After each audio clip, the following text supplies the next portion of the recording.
పేరు డాక్టర్ అనిత. నేను గైనకాలజిస్ట్ని, పద్మిని హాస్పిటల్ ఉన్నాను.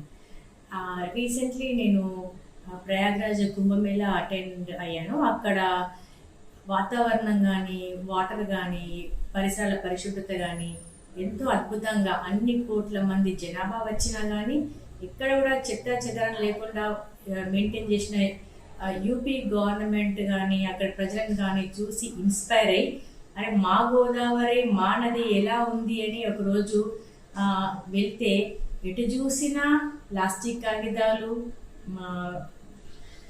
విడిచిన బట్టలు, చెత్త చెదరం, చాలా బాధాకరంగా ఉండే.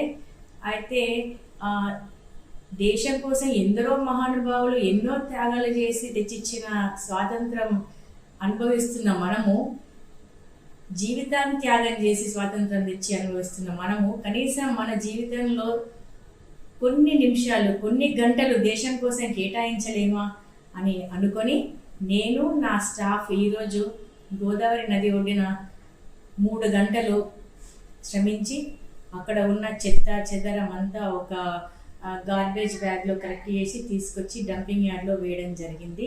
ఈ కార్యక్రమం నాకు చాలా తృప్తినిచ్చింది, చాలా సంతోషాన్ని ఇచ్చింది. అందరూ ఇదే స్ఫూర్తితో ముందుకొచ్చి ఇలాంటి చెత్త అనే రోగం నుంచి దేశాన్ని బయటపడేయాలని కోరుతూ donate your time for clean and green India అని కోరుతున్నాను. Thank you. Latest news Telugu మరియు ఇంగ్లీష్ అప్డేట్స్ కోసం ఇప్పుడే క్యూన్యూస్ అఫీషియల్ యాప్ని ప్లే స్టోర్ నుండి డౌన్లోడ్ చేసుకోండి. సరికొత్త సమాచారాల కోసం క్యూన్యూస్ వెబ్సైట్ని ఫాలో అవ్వండి. ఛానల్లో ప్రాంతీయ, జాతీయ, అంతర్జాతీయ వార్తలు వీక్షించండి. లైక్ చేయండి,